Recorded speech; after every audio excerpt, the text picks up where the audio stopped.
It's Nancy welcoming you to Gardens Grow.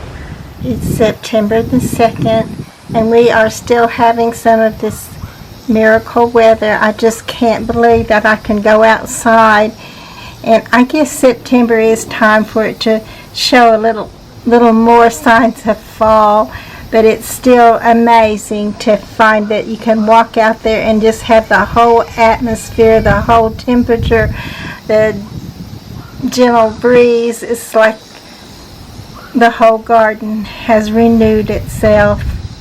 And I know it has a ways to go. There's some dead stuff everywhere, but there's way more beauty and life in the garden.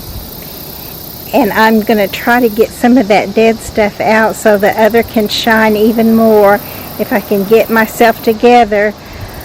I've kind of had a hard time, been a little bit like poor me, because I did not really get to enjoy that time when the garden was just damp and wonderful from the rain and the cooler weather, because I had that list of stuff to do. And it's even more discouraging because it's not done yet, but hopefully it will get there. And like I said in my earlier post, if you've got to get something started in order to get it done. And I need to pull up some of these zinnias. These look pretty nice, but these are looking all ratty, and I'm sure they've put down seed already, more than I'll probably even want there, but I do think these are pretty here, so I won't mind that some of them come back up, but I don't want all of that there, I don't think. Before very long I will cut back this peony, and when I do, I think I'm going to try to dig up part of it to take to my sister.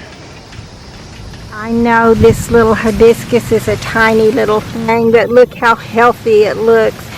And I believe this little basket that once held a cocoa liner and was a pot itself, a hanging pot, but I put it over here for a cloak to protect this from those bunny rabbits that have been running around. I'm feeling a little sorry for them though, because I think they lost their little ones. I think those big old hawks came down and got them. I never saw them actually get one, but I did see them getting down close to where they were, so I would not be surprised. I haven't seen them again in the garden. They were so cute, but anyway, I'm just so grateful that this little plant is looking healthy, and I think it may be okay to come back again next year and grow up to be a beauty. Beautiful annual hibiscus, and look, I know they're still tiny, but they're not as tiny as they were. They did put some growth on them. And these are the little succulents that my friend Melissa gave to me. It kind of looks big here, but that is a very small pot. So, but still, they have grown and they're alive. And I was able to save them through the winter, and they've grown some this summer, so I'm hoping I'll be able to keep them. And the other little one she gave me was just a little piece of this dew plant or ice plant. And look at it. Oh my goodness. I wish you could see this. Maybe I can get her to come over. And I want to go see hers too, as a matter of fact. And now the weather's getting where maybe we can do that. But it's just wonderful how it's grown and grown. But I've had it to do this before, and then I brought it in and it promptly died. So I hope that doesn't happen. I hope I'm able to keep it through the winter again. And while I'm over here by it, look at this little surprise lily. It's looking good. I'm actually getting some more bloom on my tomato vines, and that's what I usually get them, is when frost comes. But since it's only the beginning of September, perhaps we will have a long and pretty fall where we can have some tomatoes and just enjoy the plants. Because the truth is, you can't really enjoy the plants when the weather is terrible and hot, and But oh, it's so wonderful now. I wish you could feel it. I hope where you are you can feel some of that beautiful fall weather blowing in on you. And hopefully before long the cosmos will start their pretty bloom in the garden too. My little redhead coleus that I put in here that was so big and beautiful, it wilted down quite a bit, so I trimmed it up where it's not so big now, but you can tell it's built a root and it's healthy, and so it may go on to grow big and beautiful again. And I would like to thank my friend Susie and my youngest daughter Amanda for cheering me up when I was so down. I didn't know they were cheering me up because I still felt whiny. Susie told me it's okay, just have a good cry and then you'll feel better. But I couldn't even cry, I just kept whining about the whole thing. But do you ever have those days when you just can't pull it together, and everything you do, you just seem to fumble through, and it's not really like you wanted it at all? Do you ever feel like you're overwhelmed and you have more to do than you can possibly get done? Or that when you get tired and you sit down, you feel guilty because you know you've got lots to do and you should be doing it, and there's just no way you can make everything right because it just doesn't fit in your time slot or your mood and experiences in life. Life is wonderful. Life is so good and so wonderful, and God meant it to be abundant, and I'm so glad that it is. But just, I don't know how to, when you get there, it's hard to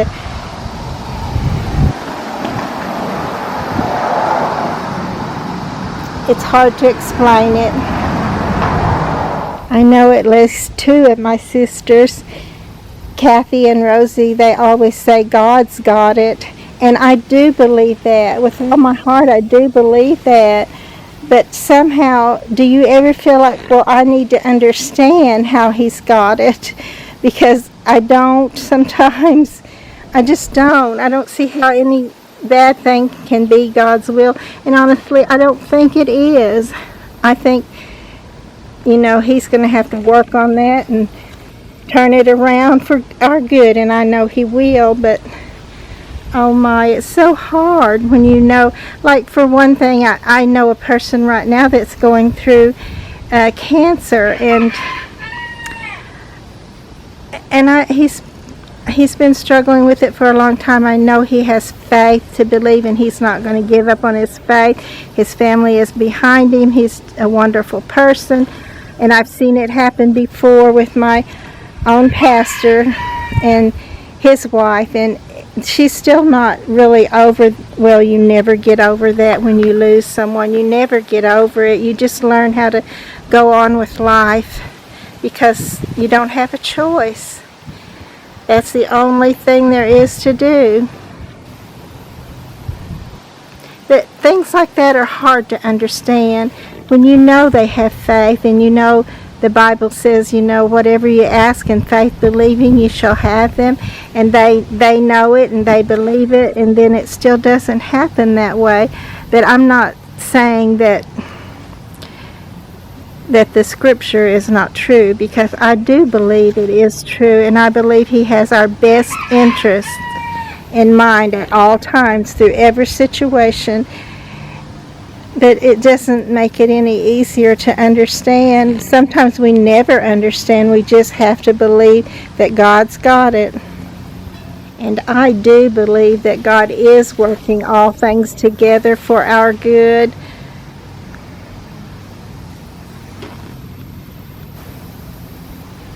But what can I say? I still struggle with things. I just do. I just don't understand how some things can be for our good, but I do believe Him, and I'm certainly not going to get mad at God, because that's not going to help anything. That would be just destroying the only hope we have. But we certainly can't always walk in joy when we're in sadness.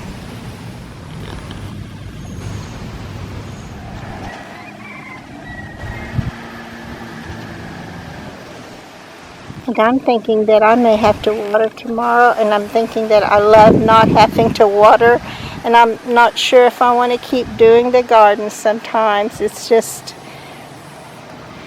about more than I can do and enjoy too, but I'm trying to get it better. I am really trying to get it better, and hopefully I will. And I'm seeing from here that I have that sweet autumn clematis blooming over there.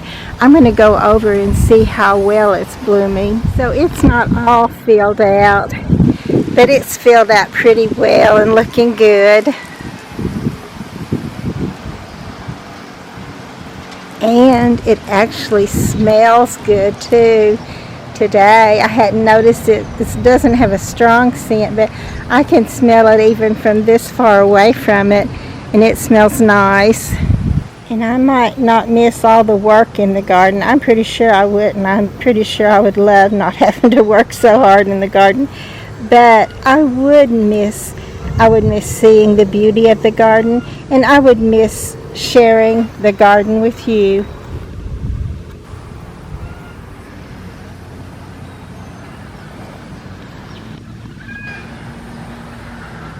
And I had to stop and give this little one a drink because it was getting a little wilty. So I either need to water today or tomorrow, I'm pretty sure. And I think tomorrow we're supposed to get up maybe even 90, in the high 80s at least. This has been the best summer for my polymer Prince begonia, actually for all of them, but it's the one that has absolutely done the best, put on more growth, brightened up, and it's just loving it. And I still want to get some more starts for my sister, and I want to be able to take those to her this early fall. The sooner I can get them in the ground, the better they'll have a chance to put their root down enough to get it established and make it through the winter and come back in the spring. And then I want to go again in the spring and take some of the things that are just better. It's better for the plant itself if you transplant them in the spring. And look how this sedum has brightened up. Looks so good. And I'm seeing that some of the mums are beginning to open. And I definitely want to get my sister some of this plum dazzled sedum, because it will be easy for her to take care of and it won't need a whole lot of water, and it's just beautiful, especially put in with the other shades of green where it can make them all shine. And look how these peonies are still green and pretty because they get a little more shade from the shade of the fence, but they still get sun so they can still do well. My plan is to get my sister some of this nepeta or catmint, and this one that I got started for myself is doing just great. And then I have another one right down here, and I'll go down there because I'm not seeing how to get it just really good for you, but I think there it is. But let me go down a little closer. But this one did not do so well, and that is because I have that zinnia in there too, as well as the gomphrena, and I just thought it was so pretty I decided to leave it too. But next spring I will go ahead and fill this up, I believe, with just nepeta or catmint, and I may be jumping the gun a little bit on taking this to my sister in the fall, but I'm hoping that I will get it there soon enough that it will have a good start and come back in the spring. So that's the plan. I do think I'll go ahead and do that, even though I've read that it is one of the plants that does prefer to be, if you're going to divide it or transplant it, it prefers to be done in the spring, so it does have all summer long and winter to put its or fall to put its root down to make it through the winter. However, I do find that in most cases, if I get it in early enough in the fall, it still has plenty of time to get its root down enough to come back in the spring.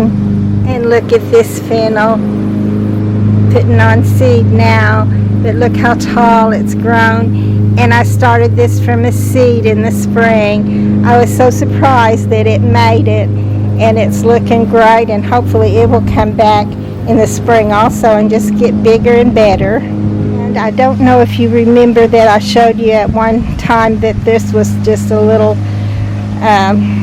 not actually little, but a spot of water grass.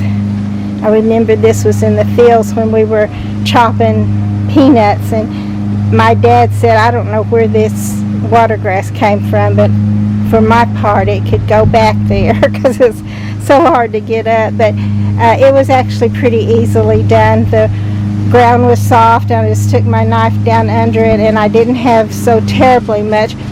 I may end up have some of it come back, but I tried to get it all out from the root, and there's actually some inside the other side of this, and I had to just kind of lean over in there, but I was able to pull it up and got the root as far as I know. And I know I got some of the root, and hopefully all of it. I hope that little job is over, but I'll keep an eye on it and try to not let it get out of hand too much. But for this fall, I would like to go ahead and dig up some of this tall phlox from the root and take that to my sister, which won't do anything until spring, but then it will, and by July the 4th at least, that's when I notice it the most. Seem like it will be up and blooming for her, and hopefully it'll grow big and tall and fill out so beautifully that she will just be awed by it. That happened when I took some up to the church, and when it bloomed, so many people came to me and asked me what it was. And this is the white yarrow, and I did trim it down, so it's just the little tiny ferny stuff you see as it's coming back up. But I want to take her some of this too, so it can come out in the spring and just really shine for her, so she can have enough beauty to realize that to really appreciate, to see all the beauty, and it have enough flowers there for her to just really enjoy in the spring and summertime. And then in the summer I will take her some of the mums, because they're another one that you need to start in the spring so they will have time to put down their root. And I've already told you I want to get some of my peonies and dig up the root for those, and they do prefer to be planted in the fall, I've learned, but they too will go they will make it in if you plant them in the spring. Most of mine were planted in the spring, but it does take probably another season for them to go ahead and put on their pretty bloom. And you know, it's still true that the first season they sleep, and the next season they creep, and then the third season they leap. Again, mine usually took about 4 seasons, but still they were beautiful. They're well established right now, and I do love them. And I definitely want to take her some of the pretty sedum, but this too I will probably wait till spring. And I know this, I want to take her some of this beautiful bright pink salvia, and this one has grown as tall as I've ever got one of them to grow, and it's looking so good. But again, I want to wait until spring on this, because that's what I've read that it's suggested to do. And before I started reading all that part about it, I just assumed that any time in the spring or fall when the weather is cool enough that it won't take them into a shock that they can't come out of is a good time. And I think that's still a pretty good rule. But when you find out that something actually does better if it's planted in the right season, and you know the right season, then I always think, well, that's what I want to do. Another little mum beginning to bloom. And I did not get these little zinnias out of here. If we get a little more rain, I might try to transplant those, because even if they don't transplant well, I don't want them in this pot. I want to be able to bring this little black lotus inside and keep it through the winter. That's what I want, but I don't always keep my plants through the winter, even though I always do try. This lovely sedum looks like it's going to be maybe the brilliant, and I prefer the brilliant even to the autumn joy, but they're both beautiful. The brilliant is just a little brighter, whereas the autumn joy is a little more muted.